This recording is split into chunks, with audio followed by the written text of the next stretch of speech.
यस्य प्रसादात् भगवत् प्रसादो यस्य प्रसादान्न गति कुतोऽपि ध्यायुं स्तुवं स्तस्य यशस्त्रिसन्ध्यं वन्दे गुरो श्रीचरणारविन्दम् आजानुलम्बितभुजौ कनकावदातौ सङ्कीर्तनैकपितरौ कमलायताक्षौ विश्वाम्बरौ द्विजवरौ जुगधर्मपालौ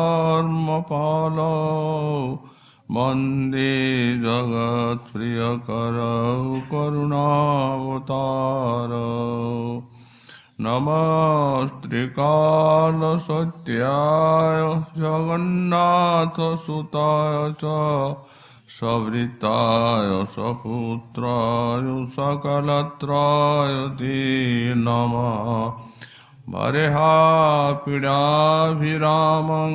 मृगमदतिलकं कुण्डलाक्रान्तगण्डां कञ्जाक्षं कम्बुकण्ठं स्मितसुभगमुखं स्वाधुरीन्नस्तुभिनुं श्यामं शान्तं त्रिभङ्गं रविकरवसनं भूषितं वैजयन्त्या वन्दे वृन्दावनस्थं युवतिशतवृतं ब्रह्मगोपालवेशं तप्तकाञ्चन गौराङ्गी राधे वृन्दावनेश्वरी वृषभानुसुते देवी तं नमामि हरिप्रिये मूकं करोति वाचालं पङ्गुं लङ्घयति गिरिं यत्कृपातमहं वन्दे परमानन्दमाधवं वाञ्छाकल्पतरुभ्यश्च कृपासिन्धुभ्य एव च पतितानां पावनेभ्यो वैष्णवेभ्यो नमो नमः हरिभक्ति पराजित हरिनाम परायणा दुर्वृत्ता वा सुवृत्ता वातिसां नित्यं नमो नमः नमः धर्माय महते नमो कृष्णाय विदुषे ब्राह्मणे नमस्कृत्य धर्मान् वक्ष्ये सनातनान् नारायणं नमस्कृत्य नरं चैव नरोत्तमं देवीं सरस्वतीं व्यासं ततो जयो मुदीरयेत् जय रूप सनातन भट्ट रघुनाथ श्रीजीव गोपाल भट्ट दास रघुनाथ এই ছয় গোসাইর করি চরণ বন্দন যাহা হইতে বিঘ্ন নাশ অভীষ্ট পুরাণ দুর্গমী গতিমেন্দ্রশ্বাস স্খলৎপাদ গতির্মুহু সকৃপা যুষ্টিদানেন সন্ত সন্তু অবলম্বনম।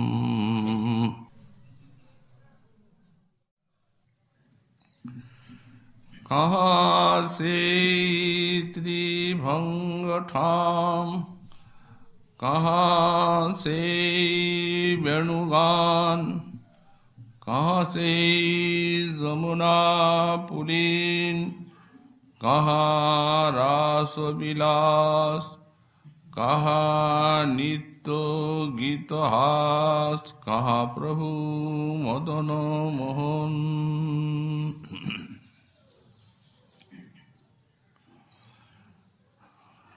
कलिजुग पावनावतार श्री श्री गौरांग महाप्रभुर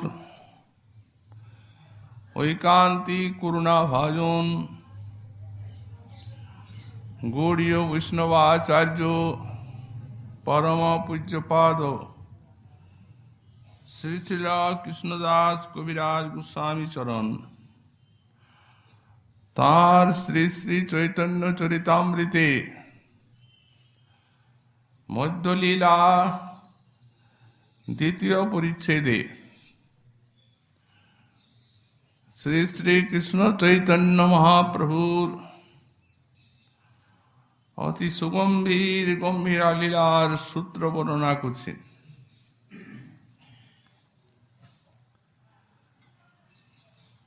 শ্রীমন মহাপ্রভু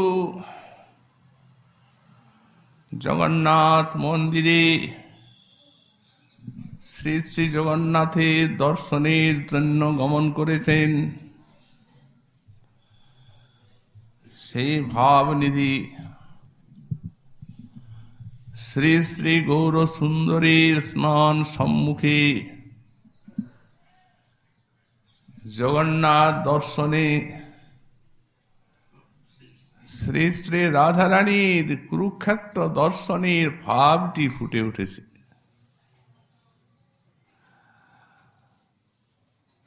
সেইভাবে কত আরতি, কত আকুতি, কত ব্যাকুলতা নিয়ে আর গম্ভীরায় ফিরে এসেছে। গম্ভীরায় এসে পৃথিবীতে নখে লিখছেন বিপ্রলম্ব ভাব।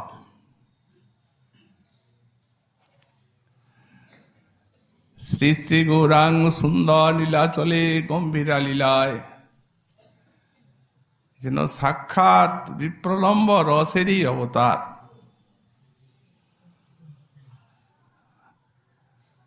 বিরহ ব্যতিরেকে যে শ্রীকৃষ্ণ প্রাপ্তি কখনোই সুগম হয় না, ব্যাকুলতা ভিন্ন, উৎকণ্ঠা ব্যতিরেকে যেন শ্রীকৃষ্ণ মাধুর্যের আস্বাদন লাভ হয় না। এই সব শাস্ত্রীয় মহাসত্যগুলি শ্রীমন মহাপ্রভুর এই লীলাতে প্রজ্জ্বল রূপে ফুটে উঠেছে।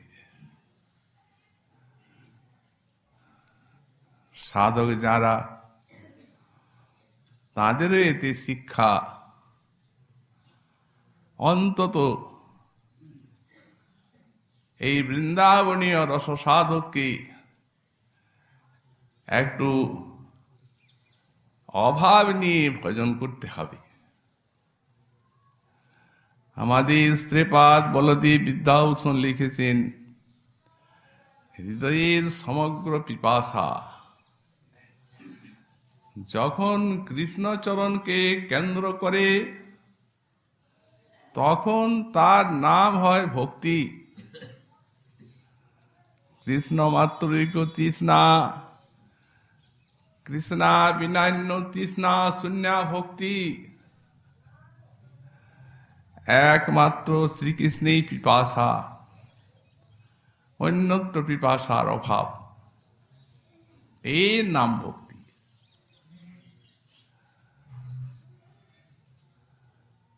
ব্যাকুলতাই হচ্ছে ব্রজ ভজনের মূল সম্পদ।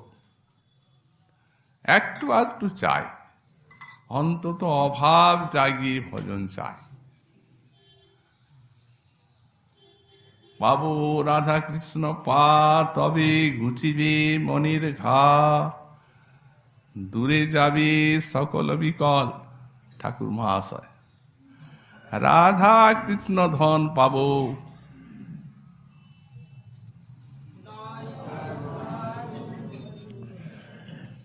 হিয়ার মাঝারে থব, তবে জুড়াইবে এ পাপ পরাণ।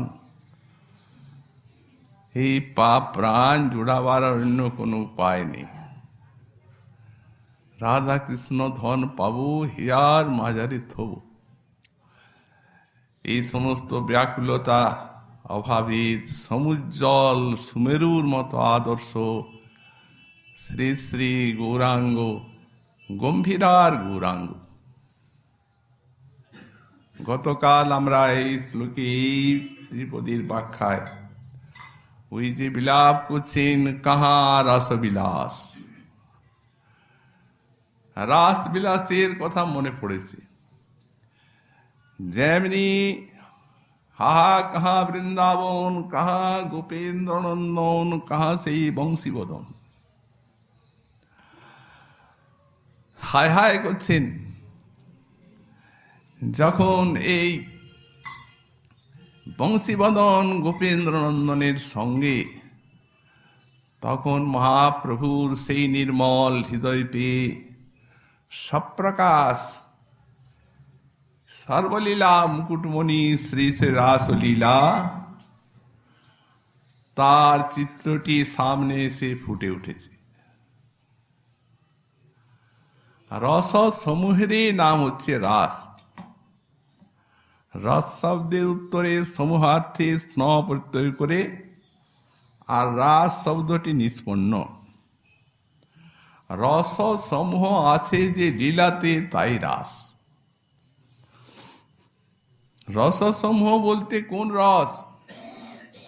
চিন্ময় রস। এবং সেই চিন্ময় রসের পঞ্চবিধ আছে মুখ্য রস আর সপ্তবিধ গৌণ রস। শান্ত, দাস্য,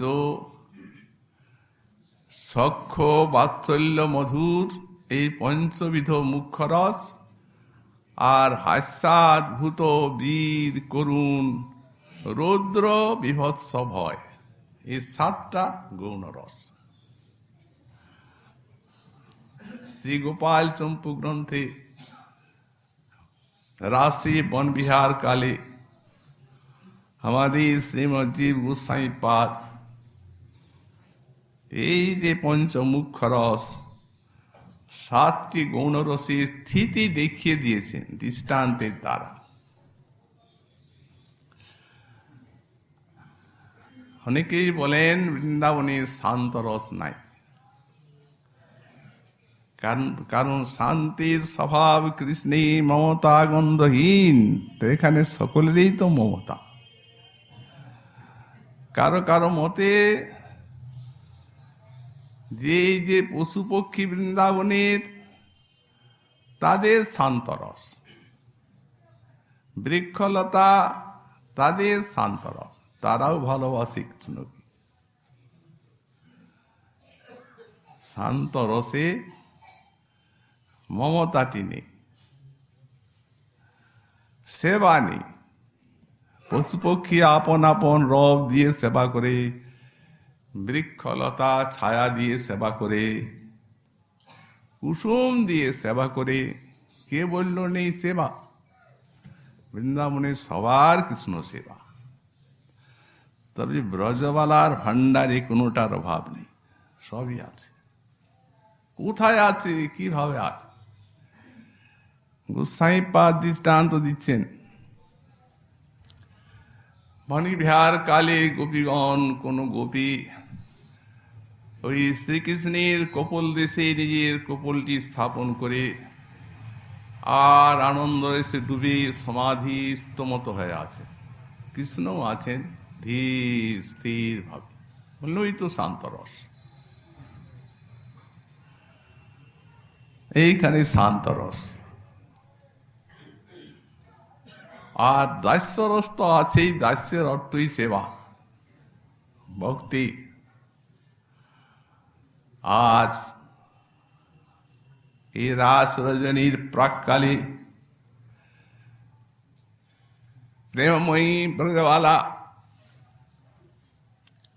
তাদের হৃদয় ভরা যে মহাভাব রস, সেই মহাভাব দিয়ে শ্রীকৃষ্ণ সেবা করবেন, তাই তো ছুটে এসেছেন। অতএব এ সব দাস্যের থেকে পরাকাষ্ঠা। দাস্যের উপাদান হচ্ছে প্রেম। প্রেম ভিন্ন তো কখনো কৃষ্ণ কারো সেবা গ্রহণ করেন না, প্রেম চায়। তো এ তো প্রেমের পরাকাষ্ঠা, সেই মহাভাব। অতএব এমন দাস্য আর কোথায়? সখ্য আছে চরম, স্কন্ধের উপরে স্কন্ধ স্থাপন করে গোপী সহ গোপীনাথ বনবিহার লীলা করছেন, প্রাণে প্রাণে এক। অতএব সখ্যেরও চরম। বাৎসল্য, বাৎসল্যটা তো শৃঙ্গার রসের সঙ্গে এর বিরোধ। যেখানে শৃঙ্গার সেখানে বাৎসল্য নেই, কিন্তু এখানে আছে। কিভাবে আছে? ওই সুখ শাবকগুলি মধুকণ্ঠে গান করছে কৃষ্ণ লীলা। তো গোপী এত আবিষ্ট, সেই সুখ শিশুর মুখে মধুকণ্ঠে কৃষ্ণলীলা গান করে যেতে তাদেরকে হাতে নিয়েছেন, সোহাগ করছেন, গায়ের উপরে হাত বুলাচ্ছেন, বাৎসল্যে অশ্রু ঝরছে। এই তো বাৎসল্য রস। বিরোধ রসের স্থিতির রাশি। শৃঙ্গার তো মূলেই, শৃঙ্গার সময় ক্রীড়ায় রাস ক্রীড়া। অতএব সে সম্বন্ধে তো কথাই নেই। আমরা একদিন বলেছি যে কবি কর্ণফুর বলেছেন প্রেম রস অঙ্গী শৃঙ্গার তার অঙ্গ। আবার একটা পূর্বপক্ষ লিখছেন কেউ কারো কারো মতে শৃঙ্গারী অঙ্গী প্রেম অঙ্গ। বললেন তা তো আমাদের দৃষ্টান্তের কোনো অসুবিধা নেই। কেন? বললেন কদাচিৎ অঙ্গীর থেকেও অঙ্গের উদ্রিক্ততা দেখা যায়, এই হিসাবে সমাধান করেছে। সুতরাং শৃঙ্গার যেন এখানে অঙ্গী হয়ে আছে, শৃঙ্গারই তো মূল। হাস্য কোথায়? পরস্পর যখন বন বিহার করছেন, উজ্জ্বল গোপীর দেহ সোনার দর্পণের মতো, আর কৃষ্ণের অঙ্গটি নীলমণি দর্পণ, তো পরস্পরের ছায়া পরস্পরের অঙ্গে পড়ছে। উভয়েই উভয়কে ধরে হাসছেন সেই ছায়াটা দেখে। অতএব এই হাস্যরস অদ্ভুত কোথায়? পশু পক্ষী দেখছেন এমন সেই বৃন্দাবনের অরণ্যে, যা কোনোদিন দেখেন নাই, চিন্তাও করতে পারেন নাই। ওহো, এটা কি? এটা কোন পশু? এ কি পক্ষী? তাকাচ্ছেন অদ্ভুত ভাবে। অতএব এই অদ্ভুত রস, বীর রস। বলছেন কৃষ্ণ কোন কোন ব্রজবালার উপরে কটাক্ষপাত করছেন, চক্ষুগুলি লাল। শৃঙ্গার শ্রী কটাক্ষ, কিন্তু ঘোর তোর কটাক্ষ বলে চক্ষুটি সৎ রক্তিম হয়ে আছে। বললেন এইখানের বীর রস। করুণ কোথায়? ৩০ কোটি ব্রজবালা, ২-৪টি ব্রজবালা তো নয়। অতএব বন ভ্রমণকালে কোনো কোনো ওই লতার ডালগুলো, কুচি ডালগুলো ভূমিতে পড়ে আসে, সেখানে মারিয়ে যাচ্ছেন গোপী। কোন গোপী দেখছেন ওহো পদদলিত হয়ে গেল, কত কষ্ট হলো। বৃন্দাবনের লতা সখীর মতো মনে করেন তার, অতএব বুকে নিয়ে কাঁদছেন। এই করুন রৌদ্র রস কোথায়? বললেন কোন গোপীকে দংশন করে দিয়েছে ভ্রমর। ভ্রমরে ভ্রমরে তো ভরা কুসুমিত কানন। যখন দংশন করেছে তখন চিৎকার করে উঠেছে সুকমলা গোপী। তখন গোবিন্দ যে লীলা কমলটা আছে সেইটা এমন ভাবে মারছেন, তাড়াচ্ছেন ভ্রমরটাকে। বলেন এই রৌদ্র রস। বিভৎস, বিভক্ত মানে ঘৃণা। বললেন গোবিন্দ গোপীর মুখে সঙ্গে দৃষ্টান্ত দিবেন বলে একটা কমলকে হাতে তুলেছেন, আর দেখছেন কমলটাকেও দেখছেন আর গোপীর মুখটিকেও দেখছেন। এর সঙ্গে কি দৃষ্টান্ত দেওয়া যায়? কবি কেন দৃষ্টান্ত দেন? ছি ছি, এই ঘৃণা, বিভৎস রস ফেলে দিচ্ছে। ভয়, যখন কুসুম তুলছে যাচ্ছেন গোপী, তখন ভ্রমরগুলা ছুটে আসছে, তখন ভীতা হচ্ছেন গোপী, এই ভয়। অতএব 7টা গৌণ রস আর 5টা মুখ্য রস পূর্ণরূপে রাসে বিলাস করেছে। এই জন্যই রসক্রীড়াটি হচ্ছে সর্বলীলা মুকুটমণি। কোন লীলায় এইগুলির একত্র সমাহার নাই, একমাত্র রাস বিলাসে আছে। এই জন্যে এত আকর্ষণ। কাহা রাসবিলাস, আমরা গতকাল বলেছি কৃষ্ণ আশ্চর্য হয়েছেন, মনে পড়লেই মনটা বলেন কেমন হয়ে যায়। ঠিক এই জন্যই, শুধু তাই নয়, রাসের যে নায়িকা তাদেরও অত্যন্ত মর্মস্পর্শী রাসলীলা। এই বিরহের দিনে কত সুদূর কালে রাসের পরে যখন উদ্ধব মহাশয় সান্ত্বনার জন্য এলেন, তখন ব্রজবালাগণ বললেন, হে রাজদূত, তোমার প্রভু সেখানে সব মথুরা নাগরিকগণকে পেয়ে আমাদের ভুলে গেছে। ভুলবেই, কারণ রাজকন্যাকে পেলে আর কি কারো গোপীর কথা মনে থাকে? বন্যবাসিনী মনে থাকার নয়, ভুলুন তিনি আমাদের। কিন্তু হে যদু প্রবীর, একটা কথা তোমায় জিজ্ঞাসা করি, তিনি কি সে রাস রজনীগুলির কথাও ভুলে গেছেন? প্রশ্ন করছে। কখনো কি তোমাদের নিকটে তিনি সে রাস রজনীর স্মৃতি তোমাদের কাছে বলেন না? তোমাদের মথুরায় কি পূর্ণচন্দ্রের উদয় হয় না?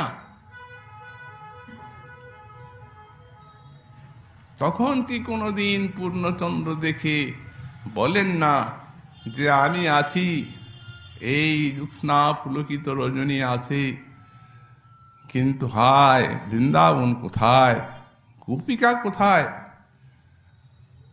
সে রাসলীলা কোথায়? এ যদু প্রবীর, এই রূপ কোনদিন এ রাসলীলার স্মৃতি তার অন্তরে আসে কি না?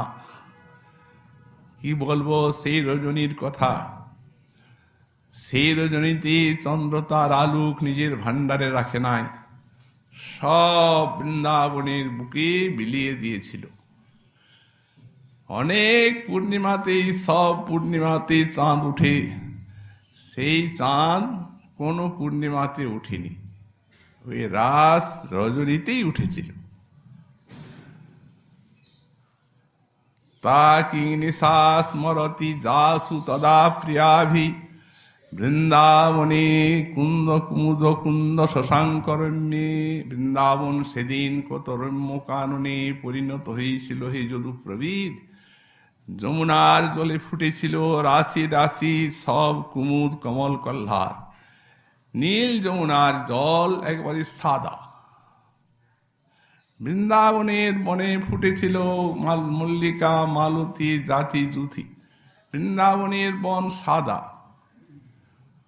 আর যেখানে গোপীগণ নেচেছিলেন, সেই যে বালুকাগুলো, সে বালুকা সব কর্পূর চূর্ণের মতো সাদা। অতএব সব শ্বেত, রম্য কানন বৃন্দাবন সেদিন। রেমে করান নুপুর চরণ নুপুর রাস গোষ্ঠাং। সেই দিন 300 কোটি ব্রজবালা তাদের চরণে রণু ঝনু নুপুরের শব্দ, কত কত তান, কত কত মান, কত কত সমস্ত বাদ্য বেজেছিল। হেরায় দূত সেদিন যারা কৃষ্ণের সঙ্গে নৃত্য করেছিলেন সে গোপিকা সব মরে গেছে, তারা নাই। এই জন্য তদা প্রিয়াভি, তখন যে প্রিয়াগণ ছিলেন তারা, এখন সে প্রিয়া নেই। যারা রাস করেছেন তারাই এরা, কিন্তু তদা প্রিয়াভি বললেন কেন? বললেন, বলছি এই জন্য যে যারা সেই অপূর্ব লীলায় কৃষ্ণের সঙ্গে নেচেছিলেন তাদের এই বিরহ কখনো আসতেই পারে না, অসম্ভব। যারা সেই রাজনৃত্যের সৌভাগ্য লাভ করেছিলেন যে গোপী, অতএব তারা মরে গেছে। অস্মা বিদিত মনজ্ঞ কথক কদাচিৎ। আহা, হেরায় দূত, এই যে আমাদের বৃন্দাবন, এই বৃন্দাবন কৃষ্ণলীলা স্থান। এখানে সবার মুখে মুখে কৃষ্ণ কথা, সবাই তো আমাদের কাছেই কৃষ্ণ কথা শুনে।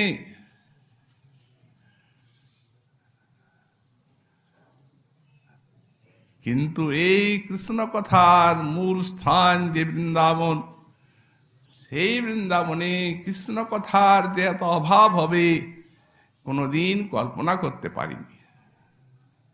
কে কাকে কৃষ্ণ কথা শোনায়?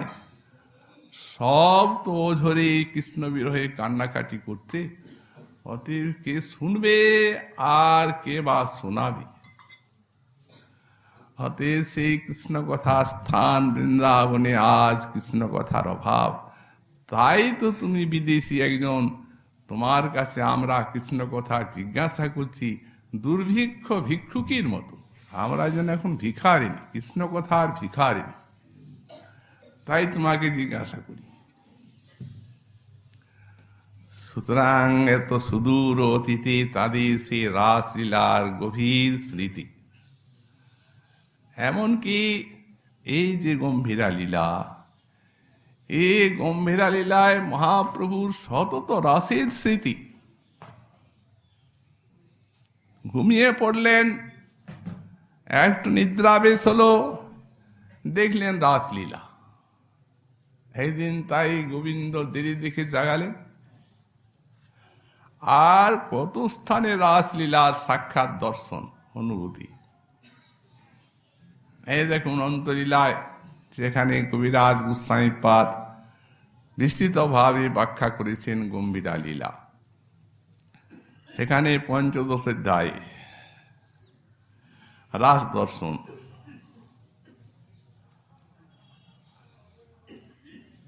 একদিন মহাপ্রভু সমুদ্র তীরে যাইতে পুষ্পের উদ্যান তাহা দেখে আচম্বিতে।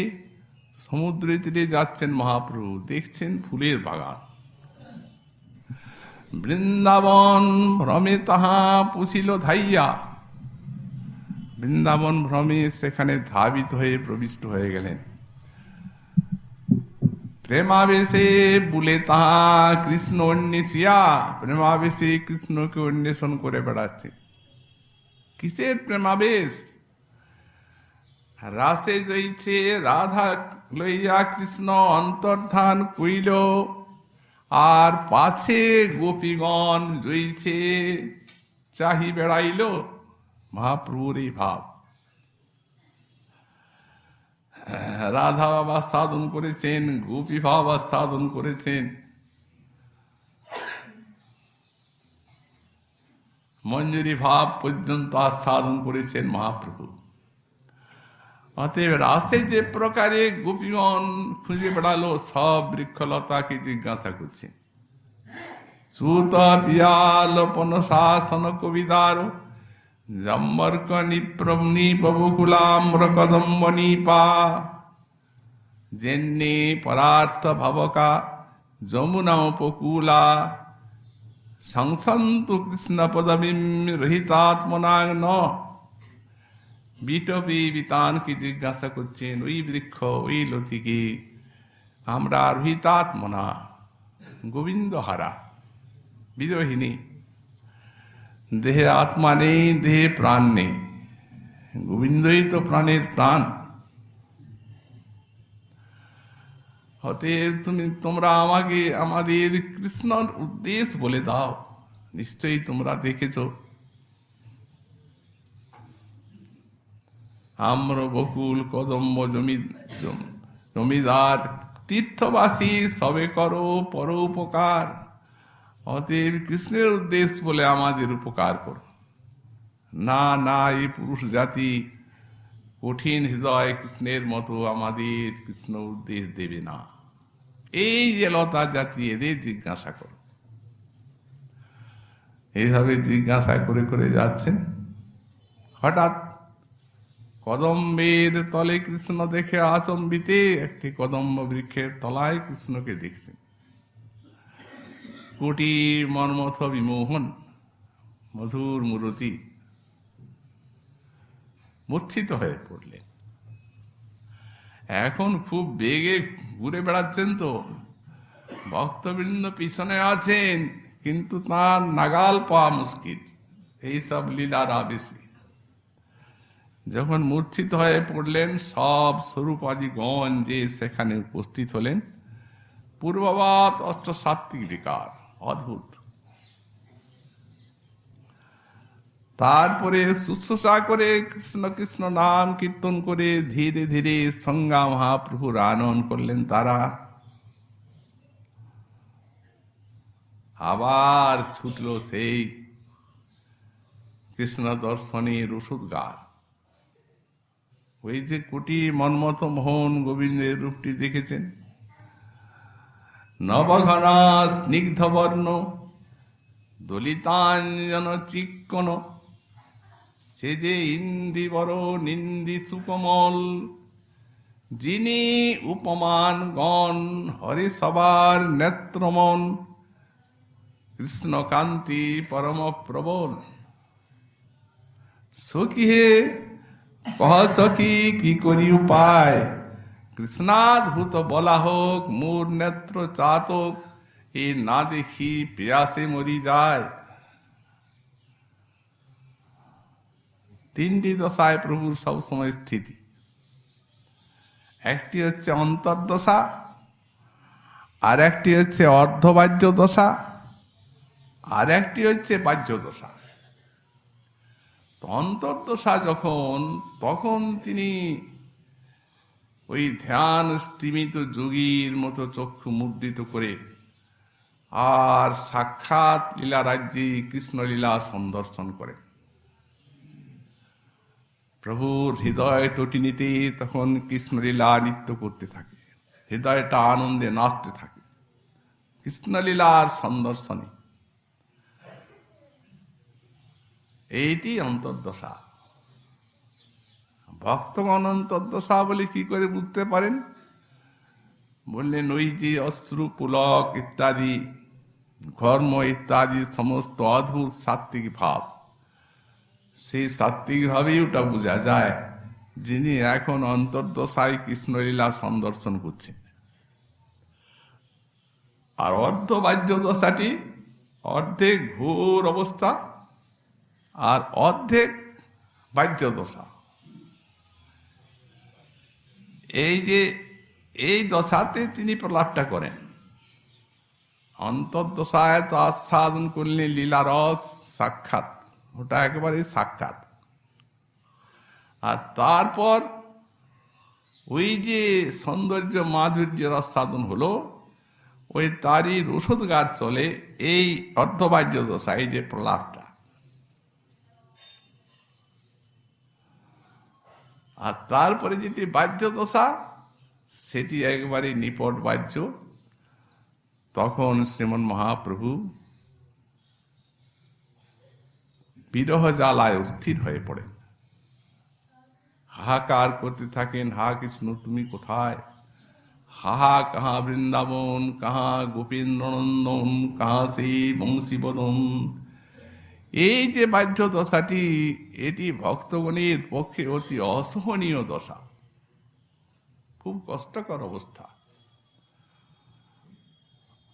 কাঁচে মুরলীধ্বনি নবাভ্র গর্জিত যিনি, জগদাকর্ষে শ্রবণী যাহার, উঠিধায় প্রয়োজন তিসিত চাতকগণ, আসিপি কান্তমৃতধার। এইসব লাভ করতে লাগলেন শ্রীকৃষ্ণের অদ্ভুত সেই মাধুর্যের ওষুধকার। এই যে পঞ্চদশ অধ্যায়ী সাক্ষাৎ রাস দর্শন। তারপর এমনি রাসলীলা শ্লোকগুলি সব পড়েন, ভক্তগণ সঙ্গে এক একটা শ্লোক আস্বাদন করেন। কবিরাজ স্বামীপাদ বলেন আর কতই লিখব, আর সব রাসলীলা শ্লোকগুলি এমনি ভক্তের সঙ্গে আস্বাদন আর অদ্ভুত লীলা প্রকটন করেন। একদিন এমনি ওই শ্লোক পাঠ করতে করতে এক উদ্যানে, সমুদ্রের তীরবর্তী উদ্যানে, ওই জলকেলির শ্লোক শুনেছেন, পাঠ করেছেন জলকেলির শ্লোক। কৃষ্ণ জলকেলি করছেন রাসান্তে গোপীগণ সঙ্গে, সেভাবে প্রভুর হৃদয়টা আবিষ্ট। জ্যোৎস্নালোক পূর্ণিমার চন্দ্র ঝলমল করছে যমুনার জল, সেই যমুনার জলে পূর্ণিমার সেই চন্দ্রে আলো দেখে মনে করেছেন এই যমুনা। তো এত বড় বিশাল সিন্ধু তরঙ্গায়িত, তাকে যমুনা মনে করা? না না, মনে করা নয়, এটি সাক্ষাৎ যমুনা স্ফূর্তি, তার মহাসত্য দর্শন। কৃষ্ণ, তার ধাম, তার লীলা, প্রত্যেকটি ধামের ক্ষেত্র বিভু ব্যাপক। প্রেমিকের যখন উৎকণ্ঠা জাগি, ব্যাকুলতা জাগি, ধামের যে স্থানটি দর্শনের কামনা হয় এবং সেই কামনা যখন চরমে পৌঁছায়, সব প্রকার ধাম সেখানে দর্শন দেন। তেমনি সিন্ধুতে দেখছেন যমুনা, বাস্তব যমুনা, আর তা না হলে সিন্ধুতে আবার যমুনা জ্ঞান করবে কি? একে তো সমুদ্র, আর তারপরে পূর্ণিমার রাত্রি কল্লোল, বিশাল তরঙ্গ ঢেউ, কোনোদিন বেলাভূমি অতিক্রম করে না। কিন্তু পূর্ণিমার চাঁদ যদি দেখেছে তো পাগল, সমুদ্র উচ্ছ্বসিত হয়ে ওঠে, তাকে মনে করছেন যমুনা। শুধু মনে করা না, ঝাঁপ দিয়ে দিয়েছেন। কৃষ্ণ তো ওখানে রাজরানী গোপিকাগণ সঙ্গে লীলা করছেন, যেমনি ঝাঁপ দিয়ে দিয়েছেন। রত্নাকর মনে করছে যে লোকে আমা মিথ্যাই রত্নাকর বলে। আরে কি রত্ন, কোথায় রত্ন? এ আজ আমি রত্নাকর, সাক্ষাৎ এই প্রেম রত্ন কি বুকে পেয়ে গেছি। এই যে না পড়েছেন আর মূর্ছা এসে গেছে সঙ্গে সঙ্গে, কি বিপদ! পড়লে জলে ঝাঁপ দিয়ে পড়লে মূর্ছা এলে কি আর রক্ষা আছে? তখন জলে ডুবে নিঃশ্বাস বন্ধ। কিন্তু সমুদ্র সেবা করছে, রত্ন ঢিপে উঠাচ্ছে, নিঃশ্বাস নিচ্ছেন, আবার ডোবাচ্ছে, আবার উঠাচ্ছে, আবার ডোবাচ্ছে, ভাসিয়ে ভাসিয়ে নিয়ে যাচ্ছে। এমন ভাবে ছুটে গেলেন, কেউ টের পেলেন না। অত শত ভক্ত সঙ্গে, কিন্তু বায়ু বেগে গেলা প্রভু কেহ লক্ষিতে নারিলা। বায়ু বেগে চলে গেলেন তো। ভক্তগণ সব ব্যাকুলিত হয়ে খুঁজে বেড়াচ্ছেন, কেউ বা গম্ভীরায় গেলেন, কেউ বা জগন্নাথ মন্দিরে গেলেন, কেউ বা চটক পর্বতে গেলেন, কেউ বা কোণার্কের দিকে গেলেন। যেখানে যেখানে প্রভুর আবেশ হয় সেই সেই জায়গায় গেলেন। স্বরূপ দামোদর ভক্তগণ সঙ্গে যাচ্ছেন সেই তীরে তীরে। সকলেরই হৃদয়ে চিন্তা, প্রভু কি আজ লীলার অন্তর্ধান করলেন? সহসা স্বরূপ দামোদর দেখছেন একটা জালিক জেলে আসছে সামনের দিকে থেকে, কাঁধে জাল আর কাঁদছে, হাসছে, গায়ে পুলক। উনি মনে করলেন যে একে জিজ্ঞাসা করলে কিছু পাওয়া যেতে পারে। আচ্ছা জালিক, বলো তো এই দিকে কোনো লোক দেখলে, কাউকে দেখলে? ঠাকুর, ওদিকে যাবেন না, কোনো লোক নেই ওদিকে, একটা ভূত আছে। এত রাত্রে আমি সব এখানে মাছ ধরি, এখন কোনোদিন আমাকে ভূত পেতে পায় না। আমি নৃসিংহ নাম জপ করি এই জন্য, কিন্তু আজ যে ভূতটা দেখলাম, ও ভূত এমন ভূত যে নৃসিংহের নাম করলে দ্বিগুণ বাড়ছে।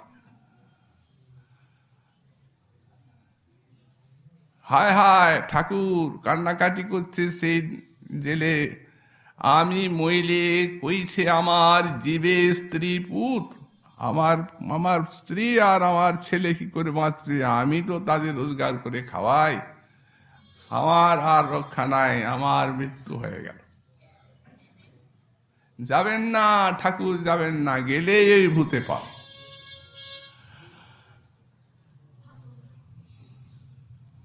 তখন বুঝতে পারলেন স্বরূপ দামোদর যে জেলের প্রতি মহাপ্রভুর কৃপা হয়ে গেছে। কেমন দেখলে ভূতটা? বললে লম্বা, 10-12 হাত, আর এই গলা, এই হাত সব লম্বা লম্বা। ভূত ছাড়াও এরকম হয় না ঠাকুর, অষ্টিচন্ডী বিয়োগ হয়ে গেছে। কি করে দেখলে? বলে জাল ফেললাম, জালে এসেছে সেই ভূত। তো আমি তো বুঝতে পারিনি। বড় মৎস্য বলি মুই উঠানু যতনে, আমার মনে হলো যে আজ খুব বড় মাছ জালে লেগে গেছে। অতএব ধীরে ধীরে যাতে ফসকে না যায়, এ না আস্তে আস্তে আস্তে আস্তে জালে উঠালাম। যখন উঠালাম তখন মৃতক দেখিয়া মোর ত্রাস হইল মনে। এখন সেই মৃতক দেখে আমার ভয় হয়ে গেল। তো যেমনি খুলছি জালটা, স্পর্শ হয়ে গেল, যেমনি স্পর্শ হয়ে গেল তেমনি এই অবস্থা। চোখগুলা একবারে উত্তান হয়ে আছে, গু গু গু গু শব্দ করছে।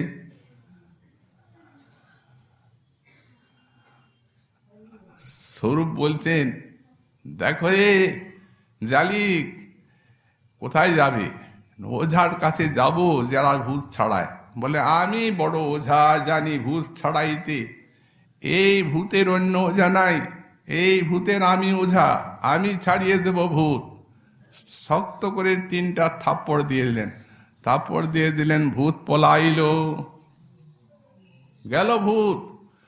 দেখো জালিক, সারে তুমি কর ভূত জ্ঞান।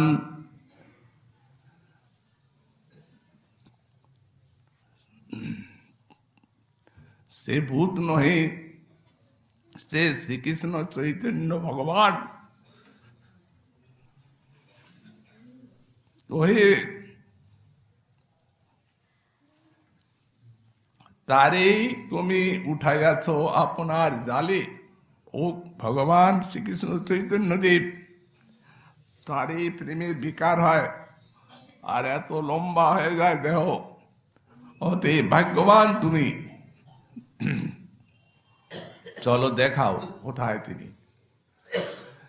জালিক কহে, প্রভুকে মুই দেখিয়াছ বারবার, সেহ নহে এই অতি বিকৃত আকার। বললেন, না না না, তিনি না। আমি প্রভুকে বহুবার দেখেছি, কিন্তু সেই কোথায় সেই কন্দর্প নিন্দিত দেহ, আরে তো বিকৃত আকারে তো ভূত। বল স্বরূপ পহিত তাঁর হয় প্রেমের বিকার, অস্থি সন্ধি ছাড়ি হয় অতি দীর্ঘাকার। ওতে ভয় নেই, চলো দেখাও। শালিক নিয়ে গেলেন, দেখছেন অর্ধেক জলে, অর্ধেকটা বাইরে, মূর্ছিত অবস্থা, উত্তান নয়ন, অস্থিসন্ধি বিয়োগ, শরীর শ্বেত বর্ণ হয়ে আছে, আর সারা সূর্যে বালুকা। পরিচর্যা করলেন ভক্তবৃন্দ, সব বালুকা টালুকা ধুয়ে ঝেড়ে শুষ্ক কৌপিন আর্দ্র কৌপিন বহির্বাস ছাড়িয়ে শুষ্ক কৌপিন বহির্বাস পরালেন, শুষ্ক জায়গায় তুলে নিয়ে এলেন। কিন্তু গম্ভীরায় আনা যায় না, যেরকম অবস্থা অত দূরের থেকে লম্বা।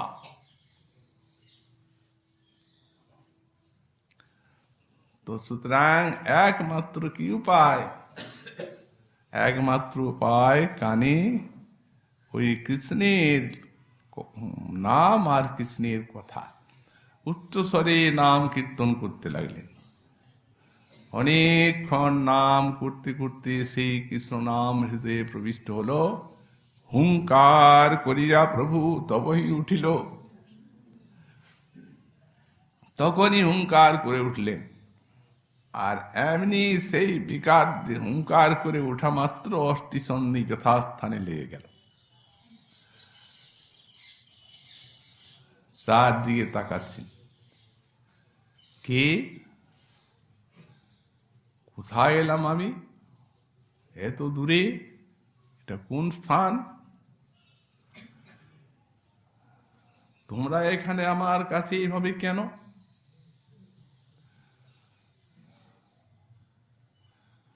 দেখছি আজ আমি যে যমুনা গিয়েছি, সেখানে কৃষ্ণ গোপীগণ সঙ্গে রাসান্তে জলবিহার করছেন, আর আমি সেই জলে ঝাঁপ দিয়ে দিয়েছি, তারপর আর কিছু জানি না। বললেন, প্রভু ওই টোটার থেকে তুমি এমন ভাবে অন্তর্ধান হয়ে গেলে, আমরা কিছুই বুঝতে পারলাম না। আর সারা সমস্ত জলবিহারটা বর্ণনা করলেন অর্ধবাহ্য দশায়। স্বরূপ বলছেন, প্রভু তুমি এই জলে ডুবে কৃষ্ণলীলা দর্শন করছো, আনন্দে ভাসছো, আর আমরা মরে যাচ্ছি তোমার চিন্তায় বিরহে। এই গেল অষ্টাদশ অধ্যায়। 19 অধ্যায় আবার সেই রাস, সেই জগন্নাথ বল্লভ উদ্যানে যেদিন বৈশাখ মাসে জ্যোৎস্না পুলকিত রজনী, সেই দিন প্রবেশ করলেন সেই জয়দেবী ললিত লবঙ্গলতা পদ গান করতে করতে।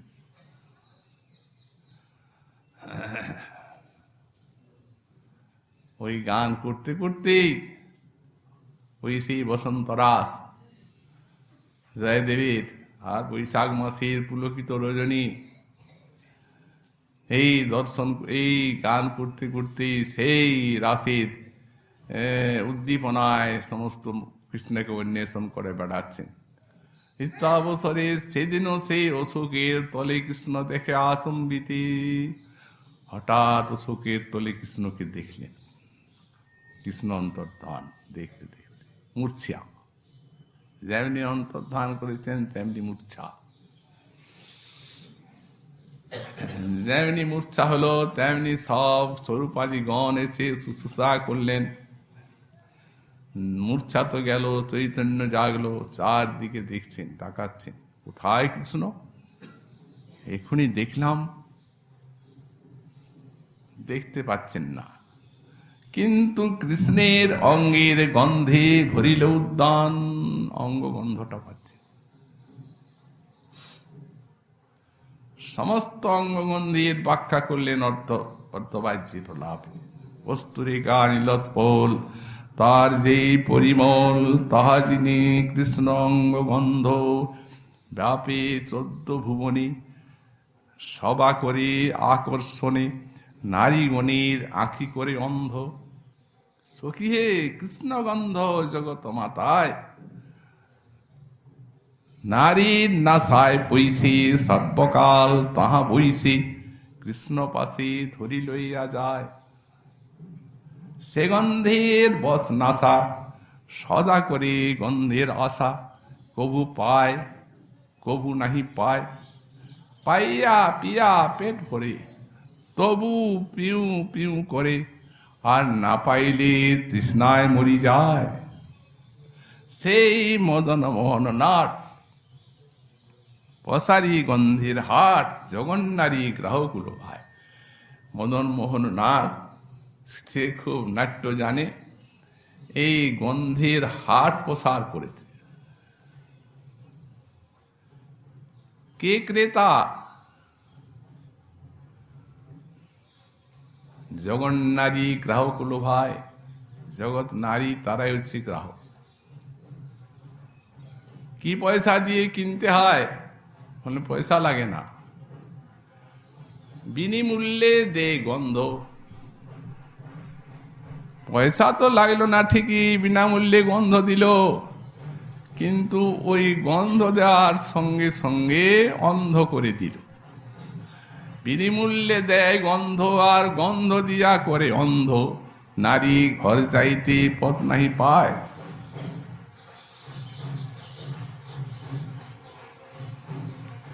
এই ভাবগুলি এত গম্ভীরভাবে কবিরাজ গোস্বামী পাদ ব্যাখ্যা করেছেন।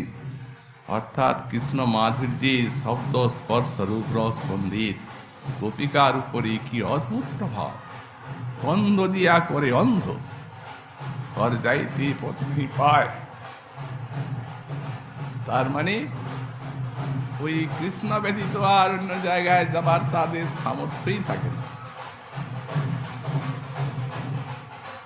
এইভাবে শ্রীমন মহাপ্রভু এই রাস রসের আস্বাদন লাভ করেছেন নিজে, এবং এই আস্বাদনে বিভোর হয়ে আর ভক্তগণের নিকটে অর্ধ বাহ্য দশায় প্রলাপাদি করেছেন। আর বাহ্য দশায় এমনি হাহাকার।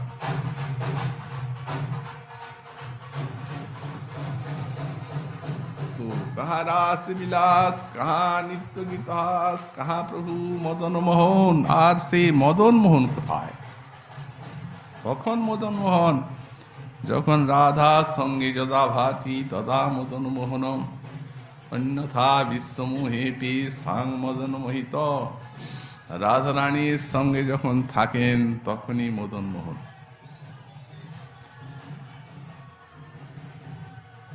অন্যথা বিশ্ব মোহন করতে গেলেও নিজেই মদন কর্তৃক মোহিত হয়ে যান। যখন রাধারানীর নিকটে যখন থাকেন তখন কোটি কন্দর্প মোহন,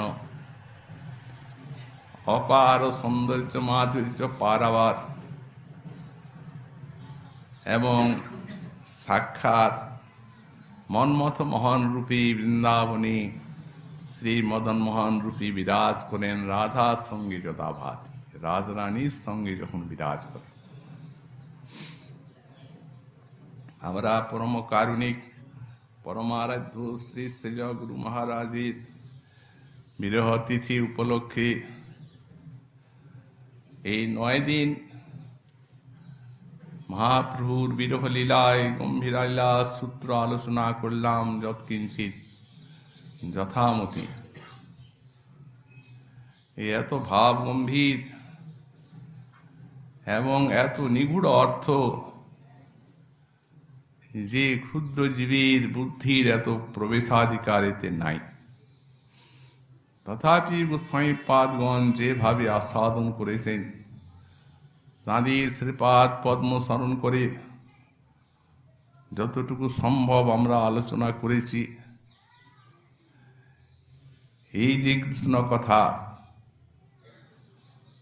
আর এই কৃষ্ণের যে লীলারস গান,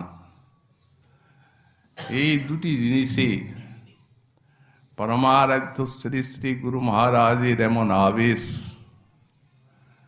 যে সত্যিকার যারা নয়নে দেখেছেন, প্রত্যক্ষ করেছেন, তারাই তার সাক্ষী।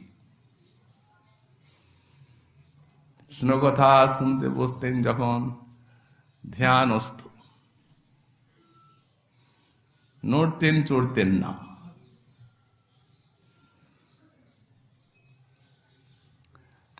এই জাহ্নবা উৎসবে হরিদাস গায়েনজি ছিলেন, কীর্তন করতেন কলহান্তরিতা গুষ্টলীলা। সে কি কীর্তন! ও সকালবেলা 8টার সময় ওই রুটি টুটি সামান্য খেয়ে আর বসে গেলেন কীর্তন করতে। কোনো বছর 4টা, কোনো বছর 5টা,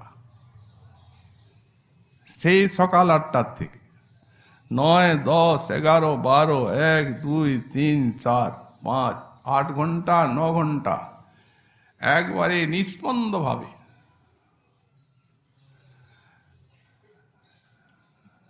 জল টল কেউ কেউ খেতেন, মহারাজজি একবারে থানুর মতো।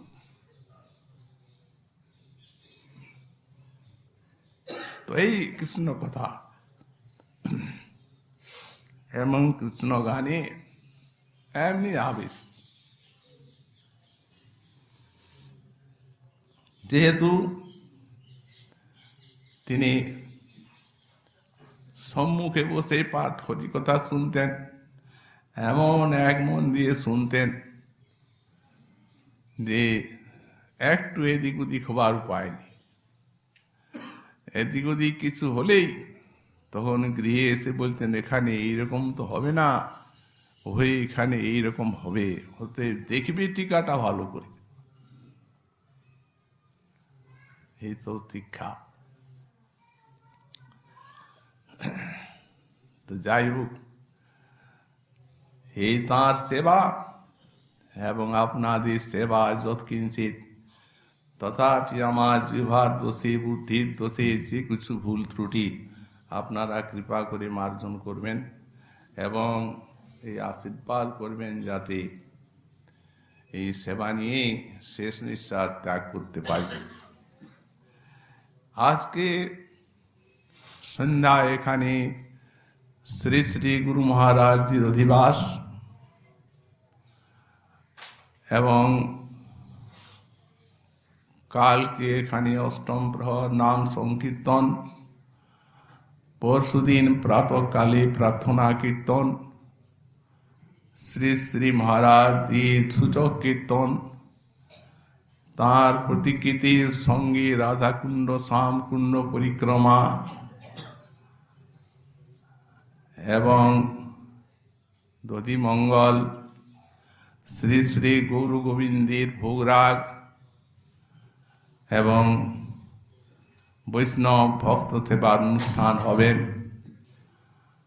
আর এই সমস্ত অনুষ্ঠানগুলিতে আপনাদের একান্ত উপস্থিতি সহযোগিতা আমরা কামনা করি এবং পরশুদিন সকলেই মধ্যাহ্নকালে এখানে এসে প্রসাদ গ্রহণ করবেন কৃপা করে, এই প্রার্থনা আপনাদের চরণে জানাই। এবার অনুষ্ঠান আমাদের এইখানেই সমাপ্ত হল।